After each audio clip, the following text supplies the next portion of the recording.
This is The Big Picture, an official television report to the nation from the United States Army. Now, to show you part of the big picture, here is Sergeant Stuart Queen.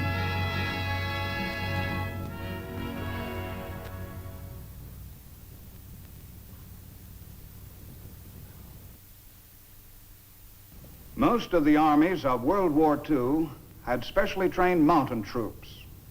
Mountainous regions were fought over in Burma, China, New Guinea, Okinawa, North Africa, Greece, Italy, France, Germany, and Soviet Russia. In the United States Army, there was one mountain division, used in Italy. Today, many of our Army units and elements of her sister services receive specialized training for this type of operation from the military and civilian specialists of the Army's Mountain and Cold Weather Training Command. Here are some highlights from that training program, conducted near the command's headquarters, high in the mountains of Colorado. Training headquarters for the command are at Camp Hale, 10,000 feet up in the Colorado mountains near Colorado Springs. The training cycle has both a summer season, with its emphasis on mountaineering, and a winter season, with emphasis on skiing.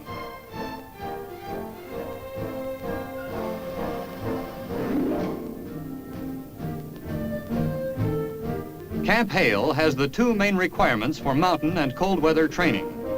Its altitude is high, and its winters cold. There's an art to chopping wood.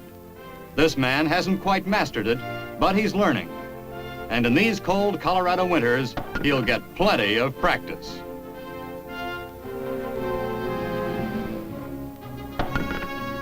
No step backward is the outfit's motto, and it applies on days when even a mule would rather stay in bed.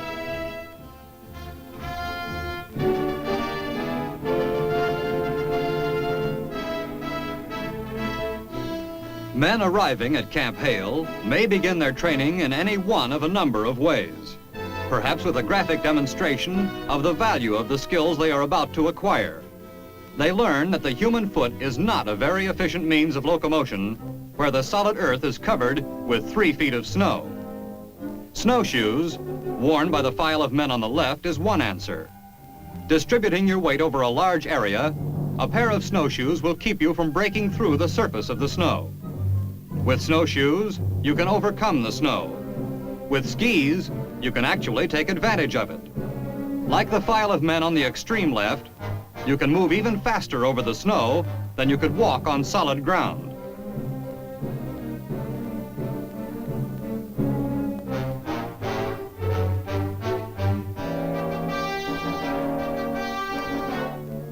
With this object lesson behind him, the trainee can be issued his skiing equipment with assurance that he'll appreciate it. A practiced civilian skier will recognize certain differences between military and civilian skis, notably the binding, which is used both downhill and for level cross-country skiing. Civilian skiing usually calls for a long cross-country ski and a shorter downhill ski. After much trial and research, the Army has developed a single, medium-length, all-purpose ski.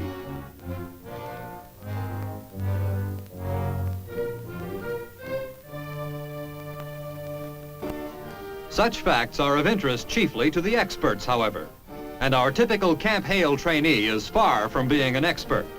In fact, he is about to learn that the same sliding action which will later enable him to travel at great speed begins by making it hard to move at all.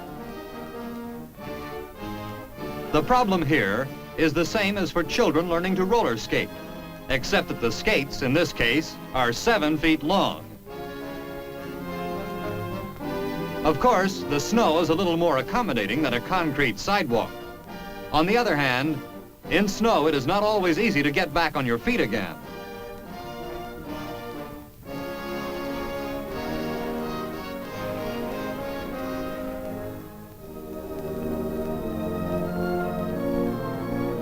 Always begin at the beginning. Clearly, what's called for here is some preliminary instruction in how to fall down and how to get up again. The The trick is to fall on your side, landing with skis parallel. It is practically impossible to get hurt this way, and if you hang onto them going down, you can use your ski poles to get back on your feet easily and quickly.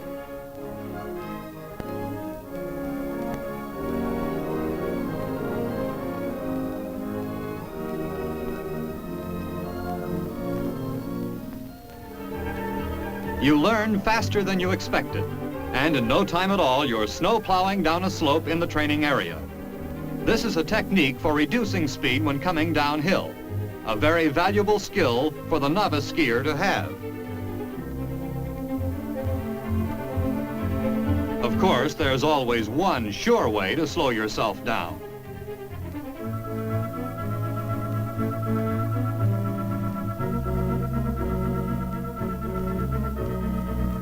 Basic skiing on the level is the first and most useful technique in the skier's repertoire.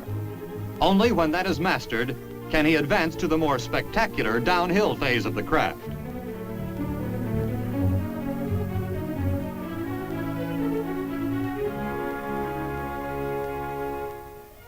Good control of your skis and your body is required, even while taking advantage of free rides up the ski toe.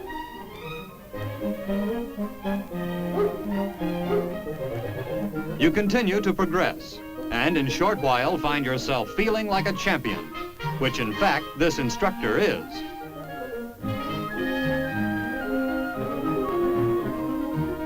But even the best of us sometimes fall. You get better and better, only to have the instructor demonstrate that you still have a long way to go.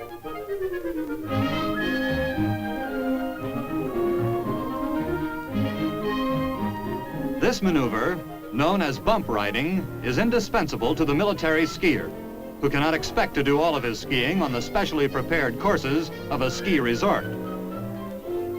A downhill obstacle course. First the instructor, and now the students.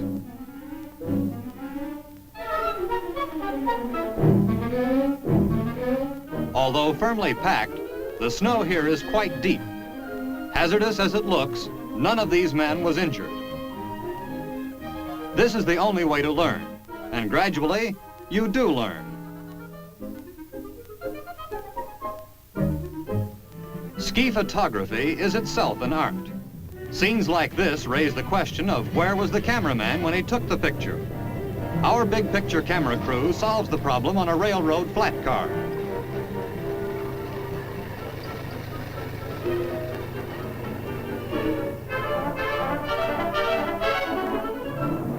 And now comes a reminder that these are military skiers, mastering a sport that has military applications. A military maneuver, beginning with arrival by parachute on a remote mountain slope in the hands of enemy aggressors. The paratrooper must always guard against being dragged by his parachute. Here, on these snow-covered slopes, he runs the risk of becoming involved in an involuntary one-man sleigh ride. These men are soldiers, infantry on skis. In combat, their mission would be what the infantry soldier's mission has always been, to close with the enemy and either capture or destroy him.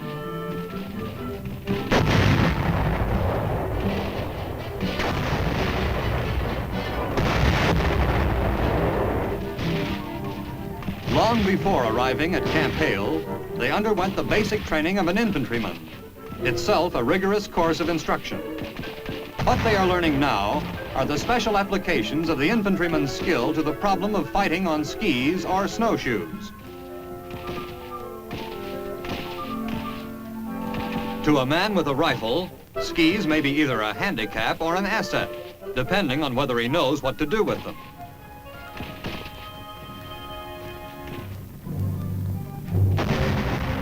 It has been said that military defense against atomic warfare requires the organizing of your army into relatively small, self-sufficient units and the employment of hit-and-run tactics.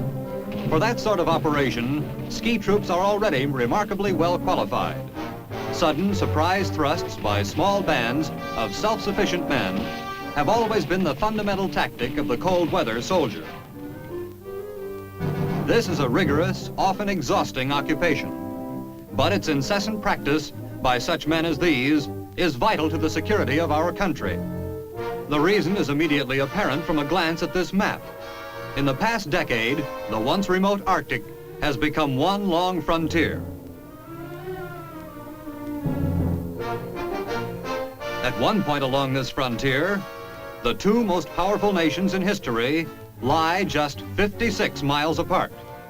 The Alaska of Klondike fame is today a gateway which must be guarded against unfriendly trespassers. To accomplish this, a steady stream of American soldiers, graduates of the Mountain and Cold Weather Training Command, passes through this Arctic and subarctic region to receive on-the-spot training. Special skills are required to defend this huge, snow-swept wilderness. Skiing, using the Laplander's Akio, still the best-known way to transport light equipment, is part of the program. There is great personal satisfaction in all this, for to learn Arctic survival is to become one with the long tradition built up by men of all races and from all parts of the world. The trappers, traders, prospectors, and soldiers who have lived, worked, and fought in the far north. The men of Arctic legend were not supermen. What they had was knowledge which enabled them to live comfortably where an ignorant man would perish. For they knew, as these men are learning, that the soldier in Arctic warfare faces two opponents: the enemy, who must be defeated, and nature, who must be made an ally. During the last war, the United States did no actual campaigning under true Arctic conditions. We learned from the experiences of others, however, that lack of proper training and equipment can cause many needless casualties, such as those suffered by the German forces in Russia in the winter of 1941-1942. The existence of the Mountain and Cold Weather Training Command is the Army's way of assuring that it will never happen to us. Now, this is Sergeant Stuart Queen, inviting you to be with us again next week for another look at your Army in action on The Big Picture. The Big Picture is a weekly television report to the nation on the activities of the Army at home and overseas. Produced by the Army Pictorial Center, presented by the United States Army in cooperation with this station. You too can be an important part of the big picture. You can proudly serve with the best equipped, the best trained, the best fighting team in the world today, the United States Army.